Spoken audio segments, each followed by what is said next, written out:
The dog kept crying in front of the lion's cage for 3 days and nights, until the zookeepers couldn't take it anymore and opened the gate. What happened next left the entire sanctuary in silence, because no one expected a stray dog to make a lion shed tears. Stay until the end, because behind those cries lies a secret that touched everyone's heart. Harold lived alone in a small wooden cabin at the edge of a quiet town in the south. He was 68, his face carved by time, white hair thinned by the years, and a stiff walk from old arthritis. No wife, no children. Only Max, his golden retriever mix, with a soft yellow coat and eyes that spoke of loyalty and love. They had been together for 6 years. Max was the reason Harold got out of bed, the reason he still smiled. One spring afternoon, Harold took Max for a walk near the wildlife sanctuary nearby. Out of nowhere, Max yanked his leash and bolted straight toward the enclosures. Harold ran after him, heart pounding. Max stopped in front of the lion's cage and started to cry.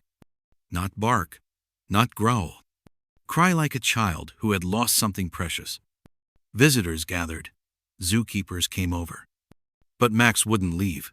He sat there, trembling, whimpering, staring into the cage. Inside, in the shadows, lay a weak lion, still, silent.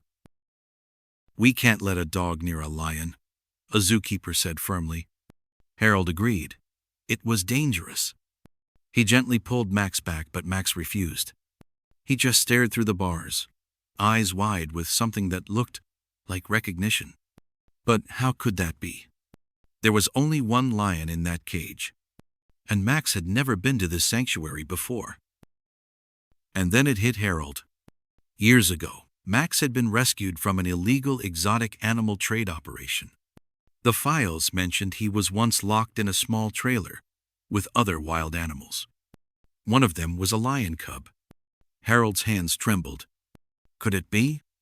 Was this lion Max's childhood companion? Harold turned to the staff. "If he won't walk away, then let him in. I'll take full responsibility." After calls and checks, the sanctuary director approved the request, under strict supervision. They opened the gate. Max stepped inside. No fear, no hesitation. He walked gently to the lion lying on the ground and licked its forehead. The lion flinched, then rested its head against Max. Nobody said a word. A senior caretaker wiped a tear. "I've worked here for 25 years, and I've never seen anything like this." From that day forward, Max was allowed to visit. Every morning, he'd walk in and lie next to the lion. And the lion, weak but alive, would lift its head, looking for Max. Like family, reunited.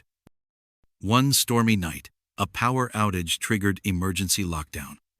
The lion's cage sealed shut. Inside, the lion suddenly collapsed seizures. But Max, who was nearby in the hallway, ran to get help. He barked and pawed at Harold's door until he woke up, then led him straight to the enclosure.